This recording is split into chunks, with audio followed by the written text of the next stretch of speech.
Hello everyone and welcome to another random video on the internet, and today I am here to talk about a fun subject. What are the top 10 strongest One Punch Man characters as of chapter 155? Now, these last few chapters have been full of revelations and full of surprises, so the list of top 10 strongest characters has definitely changed from a lot from what it was like a year ago or even half a year ago. So today I'm here to give you an updated list of the top 10 strongest characters in One Punch Man that I haven't seen any of the big major YouTubers do yet. So without any further ado, let's just jump right into it. Coming in at number 10, we have Platinum S. Now, this guy is insane. We already saw some of the crazy feats that Black S could do, holding off the entire S class basically. Now, the clones were getting kind of slaughtered, but still they were holding off like the entire S class for a while. And then when Golden S emerged, he just destroyed Darkshine, and he destroyed Vomited Fear Ugly, who also destroyed Darkshine earlier, and Atomic Samurai, and the Council of Swordsmen could do nothing against Vomited Fear Ugly, and then just Golden S comes in, just tanks everything that Fear Ugly can do and decimates him. So he was already disaster level above Dragon at that point probably, and then he just fuses even further into Platinum S and just immediately instant blitzes every S-Class hero around. Now, granted, they were weakened and the S-Class heroes that remained weren't that strong, but still, he did speed blitz them. And the biggest showing from him that we've seen is him being able to keep up with and take on Flashy Flash and Monster Garo.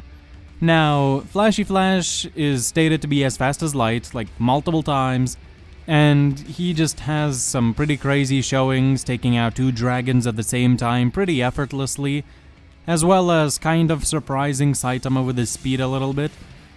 Not to the same extent as Boros, but still, it still forced, like, a reaction out of Saitama, and Saitama commented that he is fast. And Platinum S just outright outspeeds Flashy Flash and kind of bodies him later on, and then he speeds up even further when he's fighting just Garo, so he was kind of suppressed almost against the already extremely impressive Flashy Flash.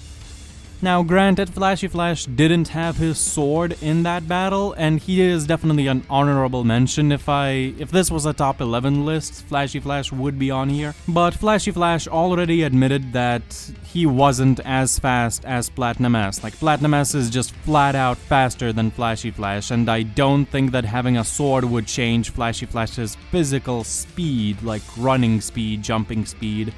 It would just give him greater range and greater AP, and that's it. Like, he wouldn't be faster, so Platinum S should still be able to take Flashy Flash down. Up next at number 9 we have Monster Garo. Now, Monster Garo is pretty insane at this point. Even before fully transforming into like a monster-human hybrid, he was able to just completely decimate Darkshine, who is one of the strongest characters in the show. And then he improves further, he monsterizes even more, gets to the surface, and fights Bomb. Now, Bomb is fatigued there from having spent some of his energy healing Tank Top Master, but still, it's Bomb. It's like he was really strong and he just got kind of wrecked by Garo. Bang shows up, he goes up against Garo, and Bang is really crazy. He took out 2 dragons basically, and he just did a bunch of crazy stuff with Bomb. Like, he fought against Elder Centipede, he fought against Overgrown Rover. Bang is no joke, and it was like pretty much stated and shown that even just one hit, just a graze from Garo would knock Bang out and possibly even kill him. So yeah, that battle was definitely in Garo's favor. And then Garo goes up against Platinum S and Flashy Flash, and I already talked about how Platinum S is faster than Flashy Flash and stronger than him. And Garo just speeds up to the point where he just wrecks Platinum S. Like, he just one-shots this dude at the end, and it's a pretty crazy feat. Coming in at number 8, I'm kind of cheating with this one, but I put Evil Ocean Water and Sage Centipede here, both in number 8, because we just don't know which one is stronger. If I had to take a guess, I would say that Evil Ocean Water is probably stronger just due to the fact that he would be so incredibly hard to kill. We've already seen what Evil Natural Water could do. He was basically almost unkillable, but he did lack attack potency, as shown when Dark Shine is able to just tank his attacks. But now that he's fused with the ocean, this dude is capable of unknown levels of destruction at this point. He is crazy powerful. And then Sage Centipede is also here because, one, he just effortlessly dug that massive spear that Tatsumaki threw into the ground. He just took it out of the ground, shattered it, and he is like the boss of Elder Centipede, and the centipedes all have a hierarchy, and the gap between Elder Centipede and the smaller centipedes that he commanded was gigantic. So if the gap between Sage Centipede and Elder Centipede is like on a similar scale and level as the gap between Elder Centipede and the other centipedes, yeah, this dude is crazy. Like, both of these guys are so massive that you can literally see the curvature of the earth when their full body is in panel. So, yeah, they're incredibly powerful. But the main reason I put them here in, like, above Platinum S and above Garo is because Garo, he has to be pushed further. I'm not gonna go into spoilers for manga onlys, but just something has to push him further beyond, and there's really nobody else on the battlefield left except these two that could do it. So, yeah, that's pretty much the main reason. It's also been shown that Garo is like taking on Sage Centipede. Sage Centipede just tanked some of Garo's attacks. We don't actually see like how impacted he is. Like, we see his face wiggle around a bit, but other than that, we don't know if it did any significant damage to him, and if I had to bet, I would say no. He is going to push Garo further than Platinum S did, and he is probably going to be stronger than Garo. But that's just my, like, educated guess. Coming in at number 7 through 6, we have Tatsumaki, Tornado of Terror, and Sairochi. Now, both of these creatures are absolutely insane. Tatsumaki twisted up a whole country-sized city, and Sairochi sliced off a continental disc off the face of the planet. These feats just speak for themselves. This is insane levels of destruction that I do not think Garo could replicate. Now, obviously, Garo isn't like a wide-scale destruction type of guy. He's more of a precise heavy hitter, not a wide-scale destruction type of guy, like I said. But still, he just hasn't shown anything to me that he could actually take on a being who can slice off a continental disc off the face of the planet. Now, if I had to rank one above the other, I'd probably rank Tatsumaki higher than Sairochi, simply because most of the damage that she took in the battle was because she was busy trying to protect the other S-Class heroes. And that is why she kind of took a lot of the damage that she did.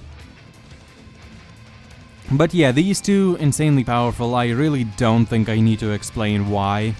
Orochi was already insanely strong, probably above Dragon, and then he just fuses with Psychos, gets this huge power-up, and Tatsumaki is taking him on.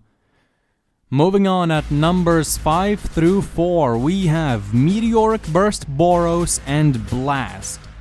Now, both of these guys are ridiculously powerful, and I don't think I can rank one above the other definitively. If I had to guess, I'd probably say that Blast is going to be stronger than Boros, but still, Boros, for now, remains, like, at the top of the power scale. Or, I should say, near the top of the power scale.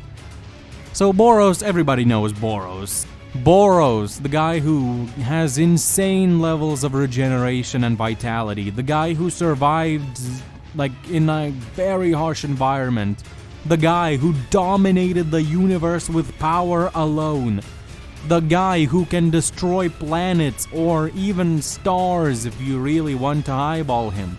The guy who surprised Saitama, forced Saitama to take him seriously. Saitama even states that Boros almost gave him like a real fight. He kicked Saitama to the moon, for God's sake. And he also threatened to destroy the entire planet, and depending on who you ask, you may also get the answer that he can destroy stars, which previously was thought to be just a name fallacy, but now, with some extra information that we got from a guide, he's flat out confirmed to be able to destroy stars with a collapsing star-roaring cannon, so yeah, star level versus continental disk level. Just star level is like millions of times stronger than continent level. Yeah, there's really, Boros is still unrivaled, probably. And in my opinion, Boros is still completely at the top of the power scale so far.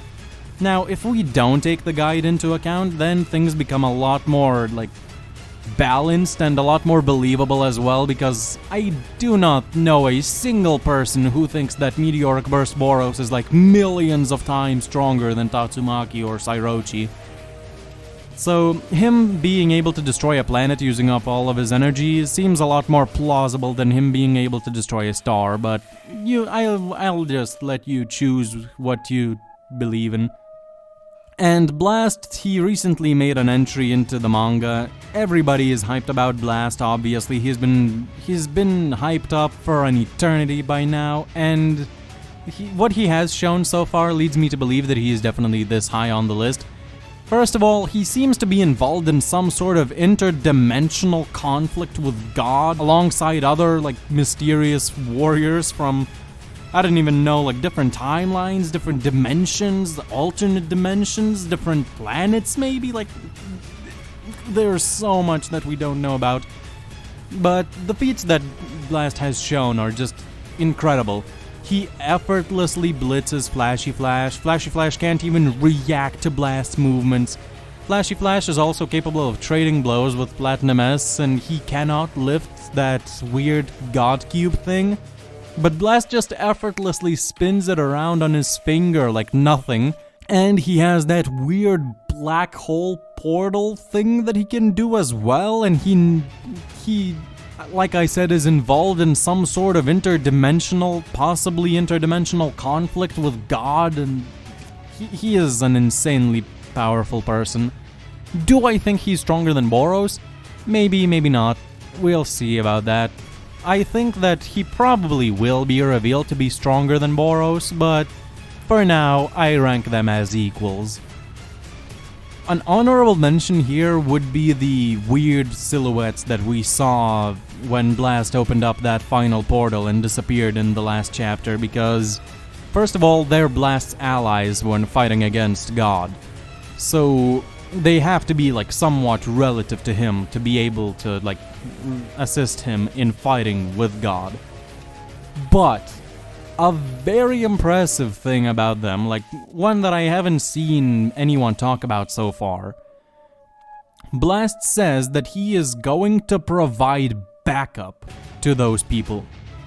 So those people, or at least some of them, maybe one of them, is strong enough to the point where Blast is considered to be just backup. Like, he's not the main attacker. He's just like backing him up with maybe some ranged attacks or something, or distractions, or... So there is a very real possibility that at least one of those people, or a few of them, are actually stronger than Blast. I'm not going to rank them in the actual list just because we haven't seen anything of what any of them can do. We don't even know their names, we don't know their appearance, we don't know where they're from, what their context is, what their lore is. But I'm just going to put them out here as an honorable mention. Moving on, at number 3 we have God. God, so far, is being built up to be the main villain of the entire One Punch Man series. He is the big boss, the big dog. He literally stands on the moon.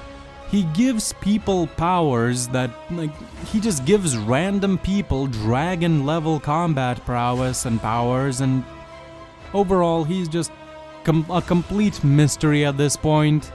We know that those cubes are his creations or something like that, and just those cubes alone are like too heavy for Flashy Flash to lift.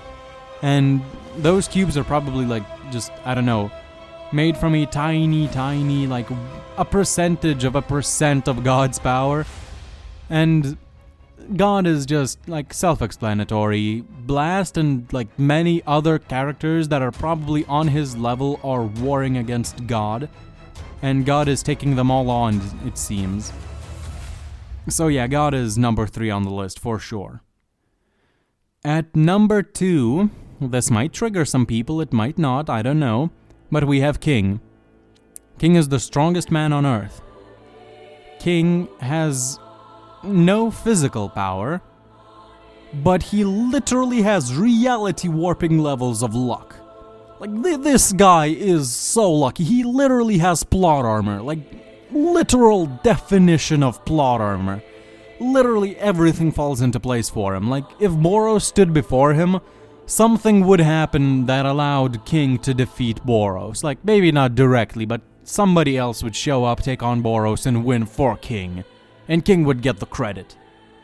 Like, literally, King is the definition of plot armor. He just gets everything. He doesn't even know it himself, but he's like God, probably. He's like God level. He literally has reality warping levels of luck. The plot just bends to his will. Reality reshifts itself to fit what's best for King. So, I think it's fair to place him here. A good example of this is when King faced down the entire remaining Monster Association, Golden S, thousands of Black S clones, Evil Natural Water, and Homeless Emperor. Some of the strongest monsters that we've ever seen. And King would just make a comment, like a single comment, and would just destroy his opponents mentally. Like, they were all freaking out at the prospect of fighting him. And then when they actually resolved themselves to fight him, someone else interferes. And then, like, Platinum S is born. He goes on this whole monologue like, "King, you want to face me at full strength? Go ahead, launch that cannon of yours. At the same exact moment, I'll rip off your head."